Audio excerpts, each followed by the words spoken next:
Hello my dear student. आज हम class 10th का जो है नया बैच शुरू मतलब स्टार्ट करेंगे।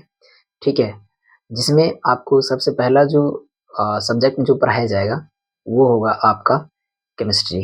ठीक है, तो आज हम केमिस्ट्री पढ़ेंगे। इसी तरह हम फिजिक्स भी पढ़ेंगे, उसके बाद बायोलॉजी भी पढ़ेंगे। लेकिन पहला दिन जो स्टार्ट होगा वो होगा आपका केमिस्ट्री। ठीक है, तो सबसे पहले हम केमिस्ट्री के बारे में जानने की कोशिश करेंगे कि केमिस्ट्री होता क्या है। ठीक है, क्योंकि कोई विषय अगर आप पढ़ते हैं तो निश्चित रूप में आपको उस विषय के बारे में पता रहना चाहिए। ठीक है, तो आज हम पहले केमिस्ट्री के बारे में देखते हैं कि केमिस्ट्री होता क्या है। फिर उसके बाद हम चैप्टर में प्रवेश करें। चैप्टर में प्रवेश करने से भी पहले हम कुछ कॉन्सेप्ट पढ़ेंगे। ठीक है, तो आपको पता रहना चाहिए केमिस्ट्री होता क्या है। ठीक है, तो हम सबसे पहले पढ़ते हैं केमिस्ट्री क्या है। ठीक है, तो सबसे पहला जो पॉइंट होगा वो होगा आपका केमिस्ट्री यानी कि रसायन शास्त्र। रसायन शास्त्र, शास्त्र। ठीक है, इसका जो इंग्लिश होता है वो होता है केमिस्ट्री। क्या होता है? केमिस्ट्री। ठीक है, एक बात ध्यान रखिएगा कि निश्चित रूप में जो पढ़ाया जाता है आप उसको नोट्स भी कर सकते हैं, और पढ़ाने के बाद जो है हम उससे संबंधित जो होगा लास्ट में क्वेश्चन लिखाएंगे। वो ऑब्जेक्टिव और सब्जेक्टिव दोनों क्वेश्चन होगा।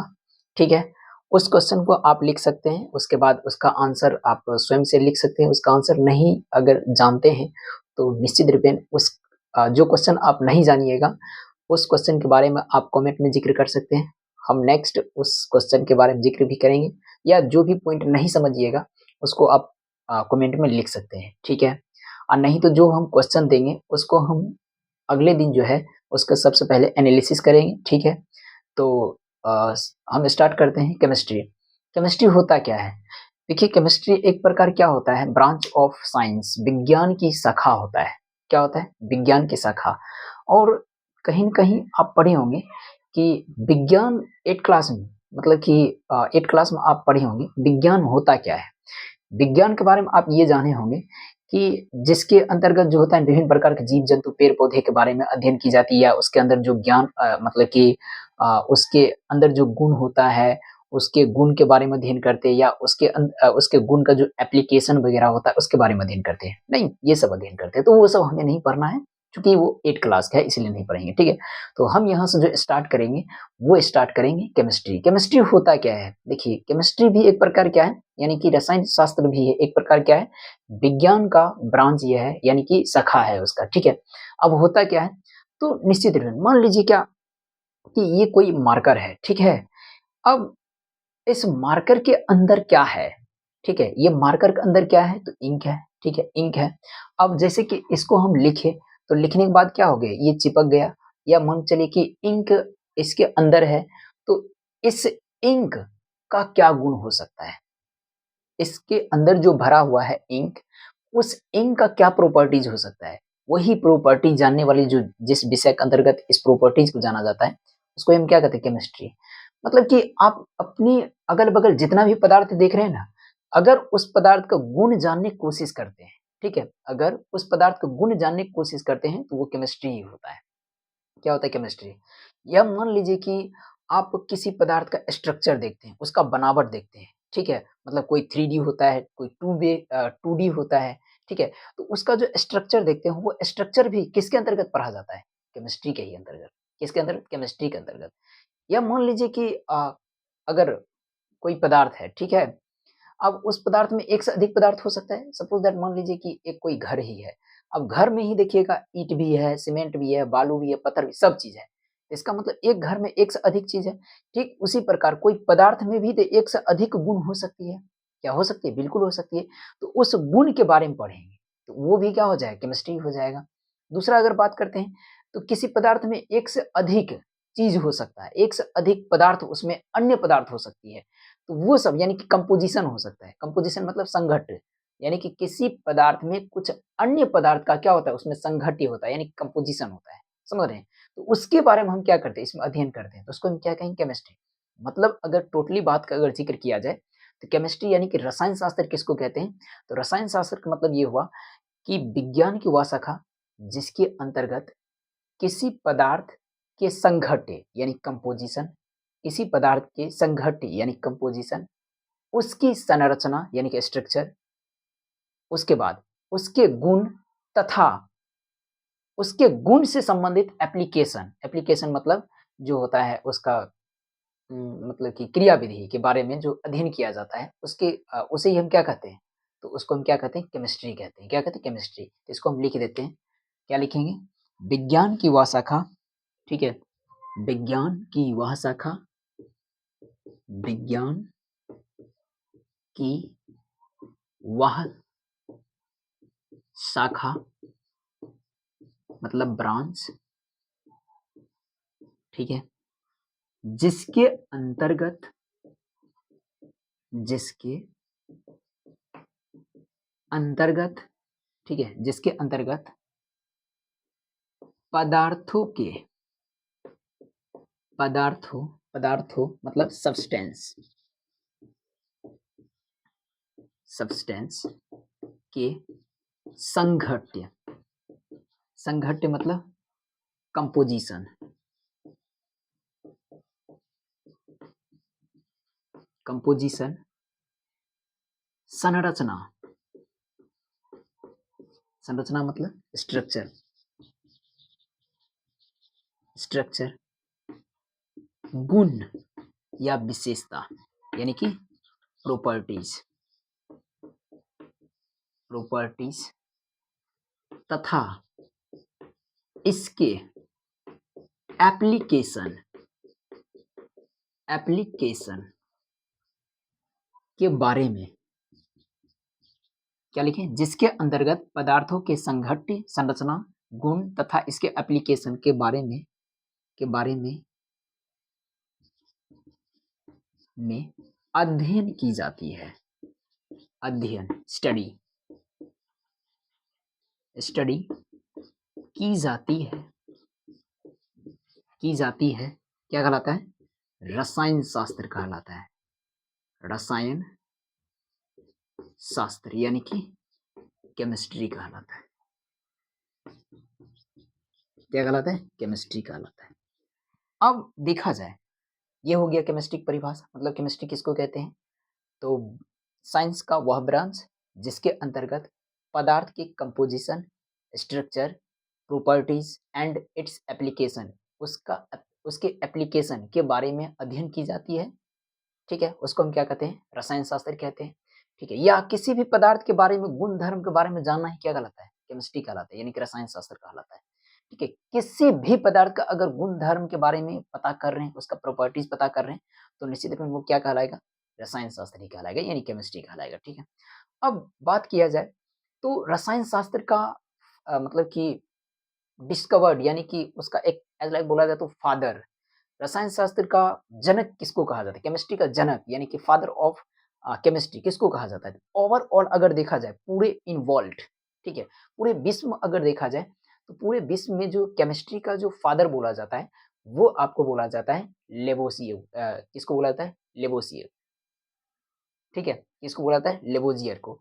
लेकिन अगर बात करते हैं हम केवल भारत में, हो सकता है भाई पूरे वर्ल्ड में अगर केमिस्ट्री का जनक किसी मतलब इंसान को कहा जाता है, तो मे बी हो सकता है किसी एक स्पेसिफिक जो कंट्री होता है उसमें भी कहा जा सकता है किसी न किसी। तो हम लोग चूँकि भारत देश में रहते हैं तो इसलिए हम ज़्यादातर भारत को ही प्रेफ़र करेंगे। तो इंडिया यानी कि भारत में किसको केमिस्ट्री का जनक कहा जा सकता है? ओवरऑल तो हम ठीक है लेबोजियर को कहते हैं, बट भारत में किसको कहा जाता है? तो भारत में जो बोला जाता है वो आचार्य प्रफुल्ल चंद्र को कहा जाता है। किनको माना जाता है? आचार्य प्रफुल्ल चंद्र को। इसको हम लिख देते हैं।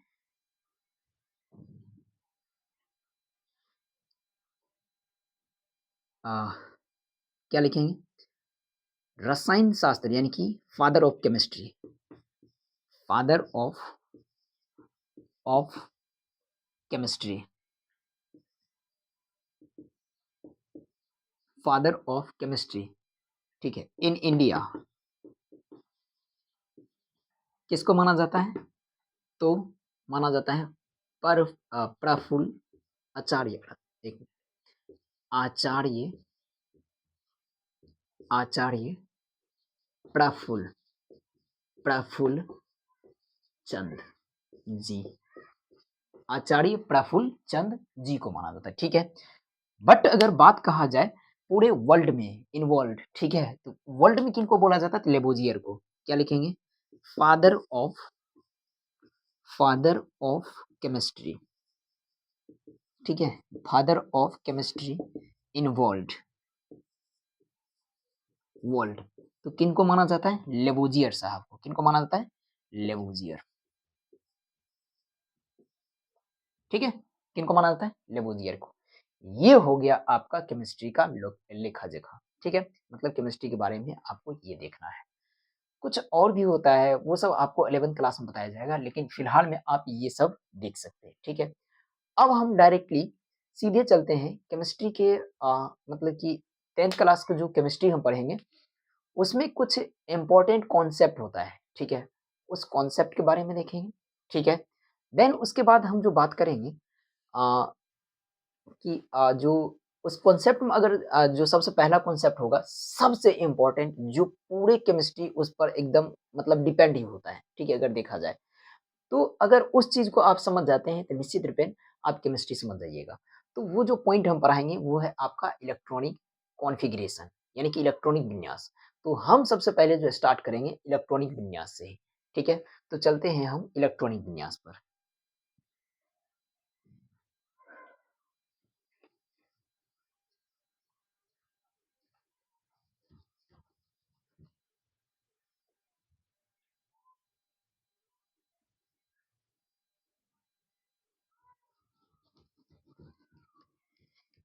कहीं न कहीं देखिए आप जो है ना, वो 9th क्लास में इलेक्ट्रॉनिक विन्यास पढ़े ही होंगे। बस थोड़ा-सा उसको रिवीजन कर लेना है और थोड़ा जितना पढ़ाया गया होगा, उतना ही आपको इसमें भी पढ़ाया जाएगा, लेकिन थोड़ा बहुत यहाँ पर क्वेश्चन आपको ज़्यादा कराया जाएगा, ठीक है?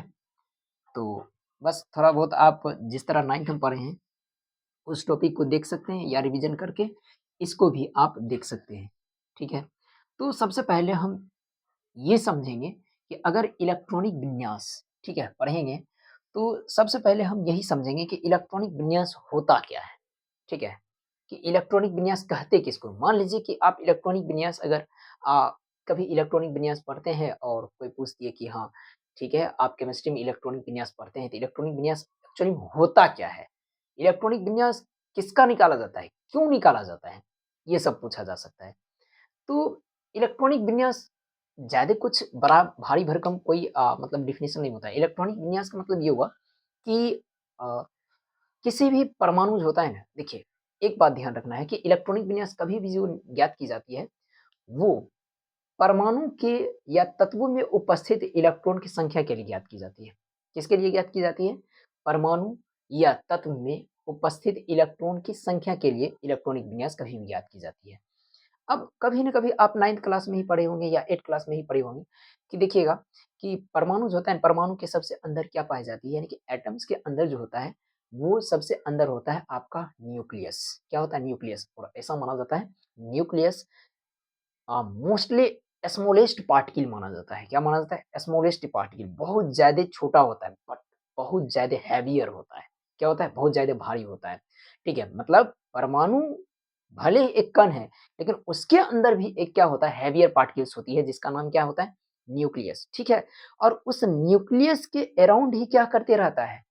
इलेक्ट्रॉन, या तो क्या करते रहता है? इलेक्ट्रॉन मतलब कि वो मूव करते रहता है। अब देखिएगा, जो इलेक्ट्रॉन जो मूव करता है, वो विभिन्न मतलब कि विभिन्न या एक फिक्स्ड मतलब कि जो होता है सर्कुलर पाथवे पर क्या करती रहती है? मूव करती है। मतलब वृत्ताकार पथ पर क्या करती है? वो मूव करती है। तो जो वो सर्कुलर जो पाथवे फॉर्म होता है वहाँ पर, ये निर्माण होता है, उस पाथ को हम क्या कहते हैं? तो उस पाथ को हम कहते हैं मतलब कि सेल कहते हैं। क्या कहते हैं? सेल, यानी कि कक्ष कहते हैं। क्या कहते हैं? कक्ष कहते हैं। और उसी कक्ष में क्या होता है? इलेक्ट्रॉन पाई जाती है। आप कभी देखिएगा कि किसी परमाणु में 3 कक्ष होता है, किसी में 4 कक्ष होता है, किसी में 2 कक्ष होता है, किसी में 1 ही कक्ष होता है।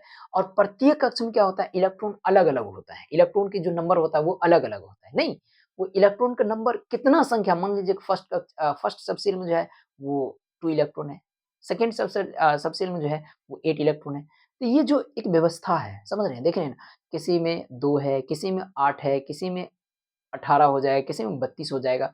इस तरह की जो इलेक्ट्रॉन की व्यवस्था है, इसी को हम क्या कहते हैं? इलेक्ट्रॉनिक विन्यास कहते हैं। क्या कहते हैं? इलेक्ट्रॉनिक विन्यास।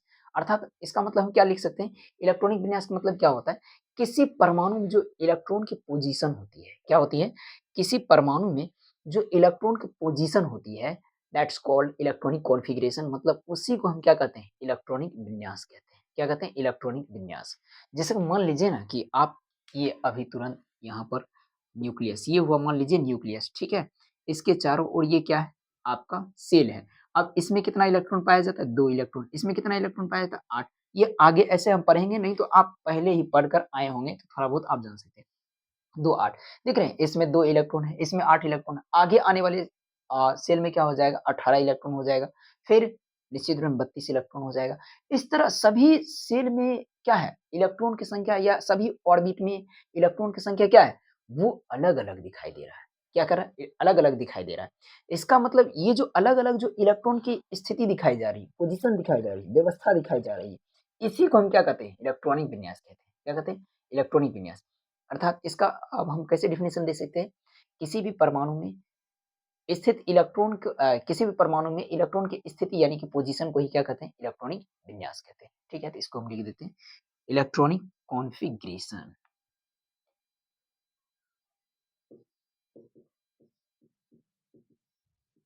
इलेक्ट्रॉनिक कॉन्फ़ी इलेक्ट्रॉनिक कॉन्फ़िगरेशन। इलेक्ट्रॉनिक विन्यास। क्या लिखेंगे? इलेक्ट्रॉनिक विन्यास। अब इलेक्ट्रॉनिक विन्यास किसको कहते हैं? लिख देते हैं। किसी भी किसी भी एटम एटम में पोजीशन ऑफ इलेक्ट्रॉन, इलेक्ट्रॉन की स्थिति, इलेक्ट्रॉन की स्थिति स्थिति यानी कि पोजीशन ऑफ इलेक्ट्रॉन को ही क्या कहा जाता है? इलेक्ट्रॉनिक कॉन्फ़िगरेशन कहा जाता है। इलेक्ट्रॉनिक कॉन्फ़िगरेशन कहा जाता है। ठीक है? ये हो गया इलेक्ट्रॉनिक कॉन्फ़िगरेशन। ठीक है? अब पूछिएगा कि इसका जैसे क्या हो सकता है, तो यहाँ पर आप जैसे नहीं भी लिखिएगा तो चलेगा। एनीवे ये क्वेश्चन पूछा भी नहीं जाता है बोर्ड एग्ज़ाम में। लेकिन आप अगर एग्ज़ाम्पल में लिखना चाहते हैं तो 2, 8, 1 इस तरह का लिख सकते हैं, 2, 8, 2 लिख सकते हैं, 2, 8, 3 इस तरह क्या है? स्थिति है। परमाणु की मतलब कि कक्ष में जो इलेक्ट्रॉन की संख्या क्या है? वो स्थिति है। तो वो कैसे आया है, नहीं आया है, अब हम पता करेंगे इलेक्ट्रॉनिक विन्यास के लिए। एक चीज़ और हम यहाँ पर लिख देते हैं, इलेक्ट्रॉनिक कॉन्फ़िगरेशन हमेशा किसके लिए फाइंड की जाती है या किसके लिए ज्ञात की जाती है? तो नंबर ऑफ इलेक्ट्रॉन यानी कि इलेक्ट्रॉन की संख्या के लिए ज्ञात की जाती है। इलेक्ट्रॉनिक विन्यास किसके लिए ज्ञात की जाती है? इलेक्ट्रॉन की संख्या के लिए। ये बात आपको ध्यान रखना पड़ेगा। प्रो मान आपको पता है कि इलेक्ट्रॉन और प्रोटॉन की संख्या क्या होता है, या परमाणु संख्या हमेशा क्या होता है? किसी भी एटम में एकदम इक्विवेलेंट होता है। क्या होता है? बराबर होता है। ठीक है? बट इलेक्ट्रॉनिक कॉन्फ़िगरेशन जो होता है वो हमेशा इलेक्ट्रॉन की संख्या के लिए ही फाइंड की जाती है। तो ये भी बात हम लिख देते हैं। किसी भी किसी भी एटम में electronic configuration electronic electronic configuration electronic configuration number of electron number of electron यानी कि इलेक्ट्रॉन की संख्या के लिए इलेक्ट्रॉन की संख्या के लिए फाइंड की जाती है, ज्ञात की जाती है। ये हुआ। ठीक है? अब चलते हैं हम सीधे डायरेक्टली इलेक्ट्रॉनिक विन्यास ज्ञात कैसे की जाती है किसी भी परमाणु की। लेकिन इससे पहले एक बात और आपको पता होना चाहिए, इलेक्ट्रॉनिक विन्यास ज्ञात करने के लिए आपको परमाणु की परमाणु संख्या पता रहना चाहिए, ठीक है? मतलब कि किस परमाणु की परमाणु संख्या कितना है या किस तत्व की परमाणु संख्या कितना है, ये आपको पता रहना चाहिए। तो आप अगर 10th क्लास में हैं 10th क्लास में हैं, तो निश्चित रूप में आपको 1 से लेकर 30 तक परमाणु की परमाणु संख्या याद रहना चाहिए और 1 से लेकर 20 तक की परमाणु द्रव्यमान भी याद रहना चाहिए, समझ रहे? तो 30 तक तो उसका संकेत यानी कि सिंबल, उसका जो एटॉमिक नंबर होता है, वो दोनों याद रहना चाहिए, ठीक है?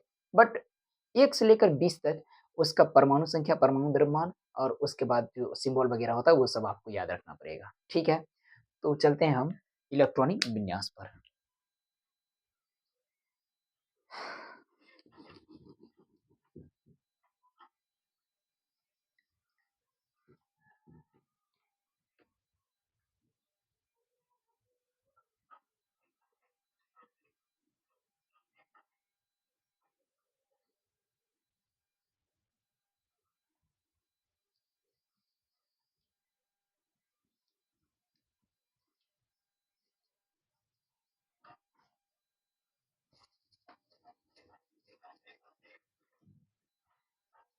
चलिए, तो इलेक्ट्रॉनिक विन्यास के लिए आपको एक मतलब कि जो होता है कुछ सबसेल एंड मतलब कि क्वांटम नंबर वगैरह होता है, उसको याद करना पड़ेगा। लेकिन याद करने से बेटर है कि आपको है ना वो चीज़ बनाना ही सीख जाना चाहिए, ठीक है? तो हम आपको बनाना ही सिखाते हैं, मतलब कि किस तरह वो इलेक्ट्रॉनिक विन्यास का मतलब 22 होता है वो सबसेल और उसके बाद क्वांटम नंबर, तो वो आपको याद तो थोड़ा बहुत ज़्यादा जो होता है वो मुश्किल हो जाता है, इसलिए वो चीज़ कैसे बनता है, वही आपको हम सिखाने की कोशिश करते हैं। तो उसके लिए एक सेपरेट ट्रिक होता है, तो वो चीज़ हम यूज़ करेंगे। सॉरी। जैसे कि आपको पहले क्या करना है 1 टू 7 तक काउंटिंग लिख देना है। 1, 2, 3, 4, 4, 5, 6, 7 ठीक है? इसको क्या करते हैं हम एक कॉलम के अंदर फिल कर देते हैं, ठीक है? एक कॉलम के अंदर फिल कर दिए।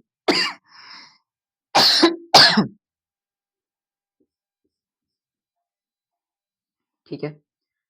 ये एक ट्रिक है, हम ये नहीं कहेंगे कि इसी तरह ये होता है, इसको केवल ट्रिक बनाने के लिए ऐसा किया गया है, ठीक है?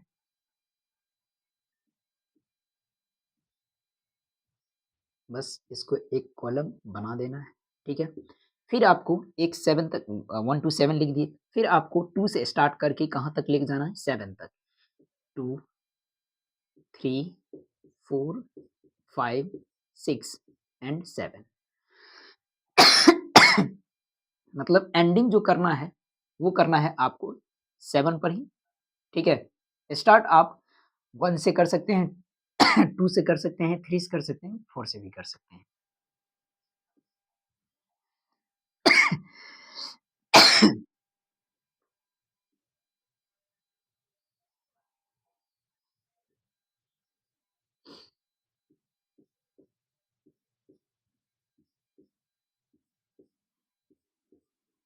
फिर हम क्या करते हैं 3 से स्टार्ट करते हैं।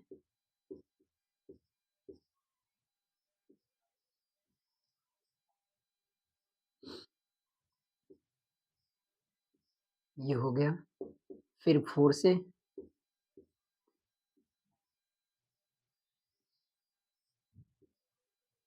अब बस यहीं तक लिखेंगे और ये हो गया खत्म।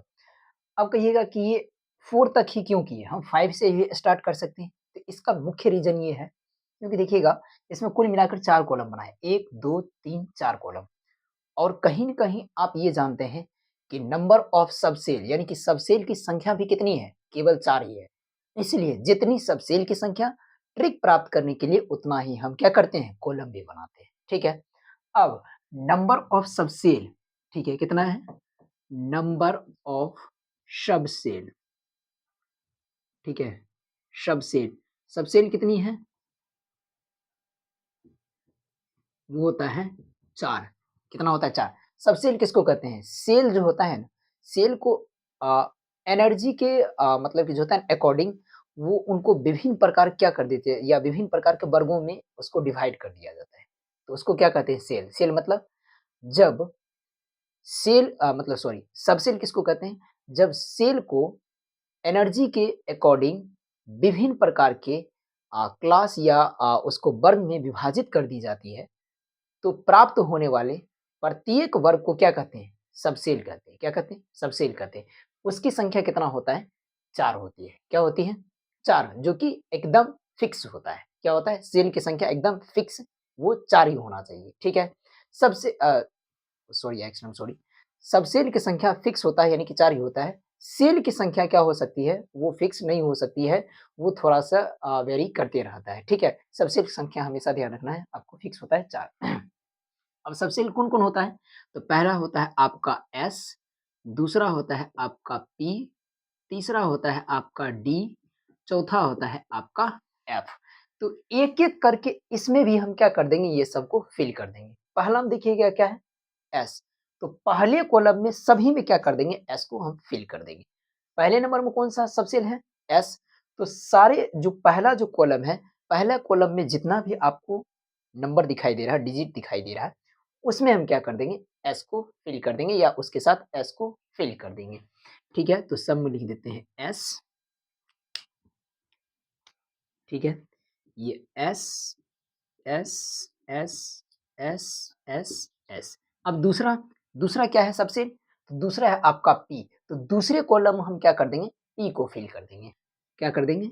P को फिल कर देंगे। ये हो गया P, P, P, P। तीसरे कॉलम में आपको क्या दिखाई दे रहा है? D, तो तीसरे कॉलम में हम D फिल कर देंगे, ठीक है?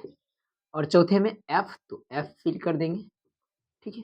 ये हो गया। नहीं, अब क्या करते हैं, ट्रिक प्राप्त करने के लिए इसको हम क्रॉस से क्या कर देते हैं, थोड़ा-सा कट करने की कोशिश करते हैं। क्या करते हैं? क्रॉस से कट करने की कोशिश करते हैं, मतलब ऐसे करके कॉर्नर से, ठीक है? तो इस तरह हम क्या कर देंगे, इसको कट करेंगे, ठीक है? इस तरह करके कट करेंगे और हमेशा आपको ध्यान रखना है, जिस तरफ से एरो का जो सिंबल आ रही है, उधर से ही हम क्या करेंगे, उस मतलब कि सब सेल को लिखना भी प्रेफ़र करेंगे, ठीक है? मतलब ऐसे करके आया है तो पहले ये कट रहा है यही, तो पहले इसी को हम लिखेंगे, ठीक है? देन उसके बाद अब दूसरा में कौन कट रहा है? तो दूसरा में ये कट रहा है, तीसरा में ये 2 कट रहा है, तीसरा में देखिएगा ये 2 कट रहा है। पहला में 1 ही कटा है, दूसरा में 2 कटा है, तीसरा में ये 2 कट गया है, ठीक है? फिर ये कॉर्नर दिखाई दे रहा है ऐसे करके, मतलब इस कॉर्नर और इस कॉर्नर और ये कॉर्नर तीनों को एक साथ काटेंगे। तो तीनों को एक साथ काटेंगे तो इसका मतलब 2 ही कटेगा, 2 को एक साथ काट देंगे। फिर अब इस कॉर्नर को, इस कॉर्नर को, इस कॉर्नर को और इस कॉर्नर को, तीनों चारों को एक साथ काटेंगे तो इसका मतलब इसके अंतर्गत कौन-कौन आएगा? या तो ये आएगा, ये आएगा, ये आएगा, मतलब इस तरह इसको काट देंगे। नहीं, फिर इस कॉर्नर को, इस कॉर्नर को, इस कॉर्नर को, इस कॉर्नर को एक साथ काटेंगे। भले ही कॉर्नर पर नहीं आएगा, मतलब कि कॉर्नर को हम देखेंगे, ये कॉर्नर, ये कॉर्नर, ये कॉर्नर, ये कॉर्नर सब एक साथ कटेगा। तो कॉर्नर तो थोड़ा-सा टेढ़ा-मेढ़ा हो गया है तो नहीं कट सकता है, लेकिन उसके अंतर्गत जो कॉलम आएगा हम उस पर ध्यान देंगे। तो इस कॉर्नर में क्या है? ये कॉलम है, इस कॉर्नर में क्या है? ये कॉलम है, इस कॉर्नर में क्या है? ये कॉलम है। इसका मतलब ये तीनों कॉर्नर इसमें भी कट जाएगा, ये तीनों कट गया। अब इसमें देखिएगा, ये कॉर्नर, ये और ये सब कट जाएगा, तो इसका मतलब इसमें 4 कॉर्नर आ जाएगा, ठीक है? इसमें 3 कॉलम आएगा, इसमें 2, इसमें 1 ही। तो इस तरह कर क्या हो गया, इसमें कुल मिलाकर जो कट लगा होगा, वो 10 लगा होगा, ठीक है? वो देख लेते हैं। ये पहले नंबर, ये दूसरे, ये तीसरे, ये चौथे, ये 5वें, छठे, 7वें, 8वें, 9वें एंड 10वें। ये हो गया, 10 कॉलम कट गया। अब जिस तरह ये कटा है ना, उसको सीधे हम एज़ इट इज़ लिख देंगे। क्या करेंगे? लिख देंगे। तो पहले नंबर में देखिएगा पहला कॉलम कौन कटा है? पहले नंबर में पहला कॉलम एक ही कटा है 1s। कौन कटा है? 1s। तो क्या लिख देंगे यहाँ पर? 1s। क्या लिखेंगे? 1s, ठीक है? उसके बाद दूसरे नंबर में जाइए। पहले नंबर में एक ही कॉलम कटा है, कौन कटा है? 1s, तो 1s लिख दिए। दूसरे नंबर में देखिएगा कौन कटा है? तो दूसरे नंबर में कटा है 2s, तो 2s लिख देंगे। क्या लिख देंगे? 2s। कैसे आएँगे? तो जिस तरह एरो चिन्ह आ रहा है उस तरह। अब देखिएगा तीसरे नंबर में, ये भी कटा है, ये भी कटा है। दो कॉलम एक साथ कटा है। तो इसका मतलब पहले लिखेंगे किसको? तो आप देखिएगा एरो का सिंबल इस तरह करके आ रहा है, ऐसे करके। तो ऐसे के आने में सबसे पहले कौन कटा है? 2p, उसके बाद कौन कटा है? 3s। तो पहले किसको लिखेंगे? 2p को, देन उसके बाद किसको लिख देंगे? 3s को लिखेंगे। तो पहले क्या लिख देंगे? 2p और देन उसके बाद 3s। ओके? ठीक है? नेक्स्ट, ये भी हो चुका है, ये भी हो गया, ये भी हो गया। अब तीसरे नंबर में देखिए, सॉरी चौथे नंबर में देखिएगा। चौथे नंबर में कौन-कौन कटा है? तो चौथे नंबर में ये दोनों कॉलम कट रहा है, ये दोनों कॉलम। अब इस दोनों कॉलम में सबसे पहले कौन कट रहा है? ये। देन उसके बाद ये कट रहा है, तो पहले ये कट रहा है तो पहले ये लिखेंगे, देन उसके बाद ये लिखेंगे, ठीक है। तो क्या लिख देंगे फिर 3p एंड उसके बाद 4s, ओके। फिर आप फिफ्थ में चलिए, तो फिफ्थ में 3-3 कॉलम कट रहा है, नहीं 1 2 3-3 कॉलम कट रहा है, तो पहले कौन कट रहा है 3d, देन उसके बाद 4p, देन उसके बाद 5s। तो इसी तरह लिखेंगे, क्या लिख देंगे 3d 4p एंड 5s, क्या लिख देंगे 5s, ठीक है। ये हो गया, यानी कि फिफ्थ नंबर भी खत्म। सिक्स्थ नंबर देख लेते हैं, 6 में कितना कटा है, 3 ही कटा है, 1 2 3 कॉलम। अब 3 कॉलम में सबसे पहले कौन सा कॉलम कटा है 4d, तो 4d लिख देंगे, ठीक है। उसके बाद क्या लिखेंगे 5p लिखेंगे, उसके बाद क्या लिख देंगे 6s लिख देंगे, ओके। देन अब सेवेंथ में पहले कौन कटा है 4f, तो 4f लिखेंगे, उसके बाद 5d, उसके बाद 6p, उसके बाद 7s, ठीक है, ये लिख दिए। अब देखिए एट्थ में पहले कौन कटता है, तो 5f, ठीक है, उसके बाद 6d, उसके बाद 7p। अब नाइन्थ में देखिएगा, तो पहले कटा है 6f, तो 6f लिख देंगे, देन उसके बाद 7d, क्या कटा है 7d, उसके बाद ये हो गया। 10th में बस एक ही कॉलम के रूप में क्या है 7f, ये हो गया। अब इसको जब आप काउंटिंग कीजिएगा तो निश्चित में आपका 22 मेंबर्स पड़ेगा। तो इसमें आप एक बार काउंटिंग कीजिए, 1 2 3 4 5 6 7 8 9 10 11 12 13 14 15 16 17 18 19 20 21 22 अगर पुर गया है तो इसका मतलब ये ट्रिक क्या है, सही है। क्या है ये ट्रिक, बिल्कुल सही है। तो इस तरह आप इसको बना सकते हैं, ठीक है। एक चीज और आप इसको याद करने की ट्रिक देख सकते हैं। याद करने क्या देख सकते हैं ट्रिक, ये चीज आपको ध्यान रखना पड़ेगा। फर्स्ट नंबर में क्या है s, 2 नंबर में क्या है p, 3 नंबर में d, 4 नंबर में f, ठीक है। ये अब ये चीज हो गया 1 2 नंबर पर, 3 4 नंबर इस तरह करके। अब ये भी देखना है f से पहले कौन सबसे लाता है d, d से पहले कौन सबसे लेता है p, p से पहले कौन सबसे लेता है s, यानी कि पहले s, उसके बाद p, उसके बाद d, उसके बाद f। अब नीचे से पढ़िए तो f से पहले कौन सबसे d, d से पहले कौन सबसे p, p से पहले कौन सबसे s। अब इसी चीज को फॉलो करते हुए हम थोड़ा जो है ना यहाँ पर सीख जाएंगे। बार बार ये चीज देखने की जरूरत नहीं है, देखिएगा अपने आप बता दीजिएगा। देखिए जैसे कि अगर 1s का बात करते हैं, हम ये नहीं कहते कि हर एक जगह पर ये लगता है, बस थोड़ा बहुत आप याद कर सकते हैं। अगर 1s की बात करते हैं, ठीक है, अब 1s s लिख दिए हैं, ठीक है, तो आपको ये देखना है कि आगे वाला जो संख्या आएगा या आगे वाला जो मेंबर आएगा उसको हम क्या लिखेंगे या वो क्या हो सकता है। तो पहले ये देखना पड़ेगा s के पहले, पहले वाला बात याद रखना पड़ेगा, s के पहले कुछ उपकक्ष है या सबसेल है, s से पहले कोई सबसेल है नहीं है। इसका मतलब ये हुआ कि s से पहले कोई सबसेल नहीं है, तो इसका मतलब ये हुआ एक के बाद कोई संख्या दूसरा नहीं लिखा जाएगा। क्या होगा, एक के बाद जो कोई संख्या होगा या दूसरा बाद जो होगा उसको हम नहीं लिख सकते, मतलब p वगैरह ये सब नहीं हो सकता है, ठीक है। अगर 2s की बात करते हैं, क्या कहते हैं s, मतलब s के बाद जो है ना हम थोड़ा-सा इसको मतलब कि एक तरह जो होता है ना, इसको बढ़िया तरीका से याद करने की या बोला जाए तो थोड़ा-सा उसको अंडरस्टैंडिंग हम नहीं करा सकते। क्यों? क्योंकि s से पहले कोई सबसे नहीं, s से पहले अगर कोई सबसे रहता तो निश्चित में आगे हम लिख सकते थे। जैसे और हम दिखाते हैं, जैसे ये दोनों को अभी फिलहाल में आप छोड़ दीजिए, ये एक्सेप्शन मान लीजिए, ठीक है? इस दोनों को आप एक्सेप्शन मान लीजिए, यहाँ पर आप थोड़ा इसको याद रखना पड़ेगा इसको, ठीक है? अब थोड़ा 2p में जाइए, किसमें जाना है 2p में। अब 2p यहाँ पर लिख दिए, ठीक है, 2p लिख दिए, ओके। अब 2p के बाद अगला मेंबर क्या होगा, ये निर्भर करता है इस p पर, ये 2p पर नहीं, मतलब 2 पर निर्भर नहीं करता है। इस 2p के बाद अगला मेंबर क्या होगा वो इस p पर डिपेंड करता है। क्यों? क्योंकि अब s में भले ही आपका s जो सबसेल था उससे पहले कोई एक p सबसेल नहीं था, बट p से पहले कोई सबसेल है। आप देख सकते हैं ये p है, p से पहले कौन सबसेल है s। इसका मतलब ये हुआ कि इसके बाद का जो मेंबर होगा वो p से पहले वाला सबसेल आएगा, और p से पहले वाला सबसेल क्या है s। इसका मतलब यहाँ पर कौन सा मेंबर आएगा s वाला मेंबर आएगा। और s वाला कितने नंबर के साथ, तो यहाँ 2 है, तो 2 के बाद होता क्या है 3 होता है, इसका मतलब यहाँ पर 3 लिख देंगे। क्या लिख देंगे 3, तो 3s हो गया। क्या हो गया 3s, यानी कि 2p के बाद जो मेंबर आएगा वो 3s तक, क्या आएगा 3s। अब कहिएगा 3s के बाद क्या आएगा, तो 3s के बाद आपको फिर से वहां पर याद ही करना पड़ेगा। मतलब बीच-बीच से किस तरह याद किया जाता है वो हम थोड़ा बता रहे हैं, समझ रहे हैं? बीच-बीच से कैसे याद किया जाता है वो हम थोड़ा बता रहे हैं। बस थोड़ा एस के बाद या एस के बाद जो संख्या आएगा वो थोड़ा-सा आपको याद करना पड़ेगा। ठीक है, यहाँ पर 3s मान लीजिए कि यहाँ पर आपको जो है ना फिर से क्या शुरू हो गया 3p तो 3p लिख दिए, ठीक है, क्या लिख दिए 3p। अब 3p के बाद अगला मेंबर क्या होगा? 3p के बाद अगला मेंबर क्या होगा? तो पहले 3 के बाद क्या होता है? 4 तो 4 लिख दिए।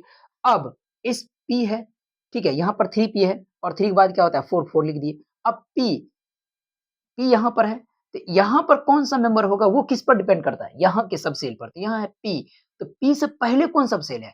तो p से पहले कौन सबसेल है? s, इसका मतलब अगला मेंबर इसका क्या होगा? s, यानी कि 3p के बाद क्या हो जाएगा? 4s देख सकते हैं। 3p के बाद क्या है? 4s, ठीक है। अब मान लीजिए कि यहाँ पर 3d है, क्या है? 3d। अब 3d के बाद अगला मेंबर क्या होगा? क्या होगा? 3d के बाद अगला मेंबर क्या हो सकता है? तो वो डिपेंड किस पर करता है? d पर। किस पर डिपेंड करता है? d पर। मतलब कि अगला मेंबर मतलब कि डी अगर है तो अगर पी है, पी के पहले बस एक ही देखना है, ये नहीं कि मतलब कि 2 पहले देखना है। मतलब पी के जस्ट एक पहले, क्या होता है? जस्ट एक पहले के बाद या कोई भी सबसे लाएगा जस्ट उसके एक ही पहले देखेंगे, ये नहीं कि एक से अधिक, ठीक है? मान लीजिए कि यहाँ पर 3D है, क्या है? 3D है, तो 3 है तो इसका मतलब अगला मेंबर जो होगा वो 4 वाला होगा, क्या हो जाएगा? 4 वाला, ये तो फिक्स है। और उसके बाद यहाँ पर डी है, अब इ इसमें क्या लिखाएँगे? इसमें क्या लिखाएगा? तो निश्चित रूप से इस पर हम देखेंगे। ये इस यहाँ पर क्या है? तो यहाँ पर है डी, तो डी का अगला मेंबर क्या है? सॉरी डी का अगला में सॉरी, डी के पहले क्या है? डी के जो पहले जो उपकक्ष है उसका नाम क्या है? देखिए, डी के पहले उपकक्ष क्या है? पी। तो इसका मतलब ये हुआ कि आने वाला जो यहाँ पर अगला मेंबर जो होगा 4 पर, वो क्या हो जाएगा? पी ही होगा। क्या होगा? पी ही होगा। क्या इससे भी पहले कुछ सबसेल है? तो इससे अगर पहले सबसेल है, तो अगला मेंबर भी हम क्या कर सकते हैं? फाइंड कर सकते हैं। जस्ट एक ही बात देखना है आपको। तो ये 4 है, 4 के बाद क्या लिख सकते हैं? 5, मतलब इसके बाद का मेंबर क्या होगा? 4 है, तो 4 के बाद क्या लिख दिए? 5 लिख दिए। अब अब यहाँ 5 की क्या 5 के साथ कौन-सा सबसेल जुड़ेगा? तो वो डिपेंड करता है इस पर। किस पर डिपेंड करेगा? इस पर, मतलब जस्ट एक पीछे वाले। तो इस पर डिपेंड करेगा, तो अब इस पर डिपेंड कैसे करेगा? तो इससे हम पहले वाले मेंबर देखेंगे या इससे पहले सबसेल देखेंगे। तो इससे पहले कौन सबसेल है? एस। इसका मतलब क्या हो गया कि यहाँ पर 5s हो जाएगा। क्या हो जाएगा? 5s। आप देख सकते हैं 4p के बाद 5s होगा, 4p के बाद 5s। है ना? बिल्कुल। अब 5s के बाद क्या होगा? वो फिर से आपको यहाँ पर ध्यान रखना पड़ेगा, यहाँ पर देखना पड़ेगा, ये याद करना पड़ेगा। मान लीजिए कि 4p के बाद 5d है। क्या है? सॉरी 5s के बाद क्या है? 4d है, ठीक है? अब 4d के बाद अगला मेंबर क्या हो सकता है? तो अगला मेंबर में निश्चित रूप से वो 5 होगा। क्या होगा? 5 हो जाएगा, फिक्स है। अब इस 5 के साथ कौन-सा सबसेट जुड़ेगा, वो किस पर डिपेंड करेगा? तो निश्चित रूप से वो डिपेंड करेगा इस पर। ये इससे पहले जो मतलब जो मेंबर लगा हुआ है, उस मेंबर में जो सबसेल लगा हुआ है, उस सबसेल पर क्या करेगा? यहाँ के सबसेल डिपेंड करेगा। तो यहाँ पर क्या है? डी, यहाँ पर आने वाला सबसेल क्या होगा? डी से पहले वाली सबसेल। तो डी से पहले वाली सबसेल क्या है? पी। इसका मतलब यहाँ पर 5p होगा। देख सकते हैं 4d के बाद 5p लिखा रहेगा। बिल्कुल है ना? अब 5p के बाद अगला मेंबर क्या होगा? तो 5p के बाद क्या होगा? 5 के बाद 6 हो जाएगा। क्या हो जाएगा? 6 हो जाएगा, बिल्कुल होगा 6। अब इस 6 के साथ कौन-सा मेंबर जुड़ेगा? वो किस पर डिपेंड करता है? इस p पर। इस p पर क्यों डिपेंड करेगा? कि इससे पहले वाले मेंबर को हम देखेंगे। तो इसमें 6 लगा दिए। अब इस p के पहले वाले सबसेल का नाम क्या है? इस p के पहले वाले सबसेल का नाम है s। यहाँ पर s लगा देंगे, ये हो गया। देखिएगा 5p के बाद 6s होगा। 5p के बाद 6s, है ना? बिल्कुल सही है। अब नेक्स्ट, अब s के बाद तो नहीं पता रहना चाहिए, s के बाद कोई आता नहीं, आता भी है तो उसको थोड़ा आपको देखना पड़ेगा। अब नेक्स्ट 4f, क्या है? 4f, ठीक है? 4f लिख दिए, ठीक है, बढ़िया बात है। अब 4f ये लिख दिए, 4f के बाद जो अगला मेंबर आएगा, वो निश्चित रूप से आपका क्या आना चाहिए?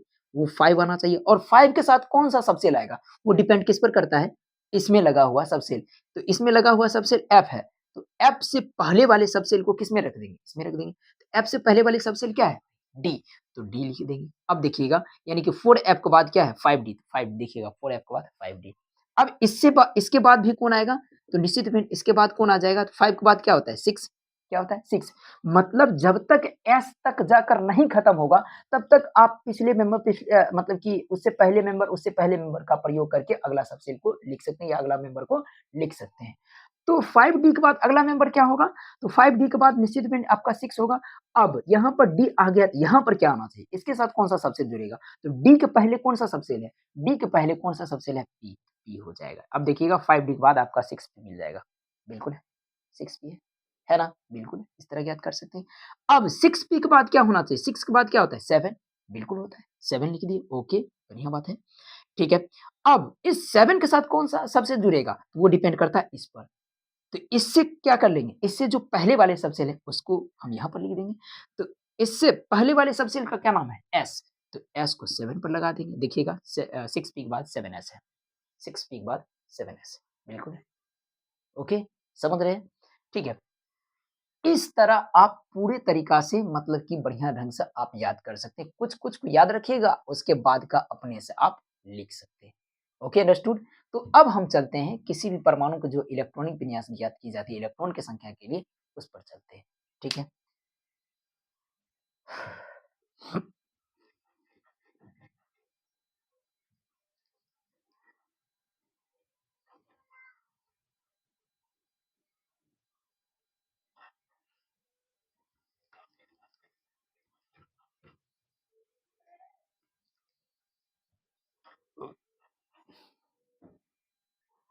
इसको हम आज इतना ही छोड़ते हैं। आगे जो है ना नेक्स्ट वीडियो हम कल बना देंगे।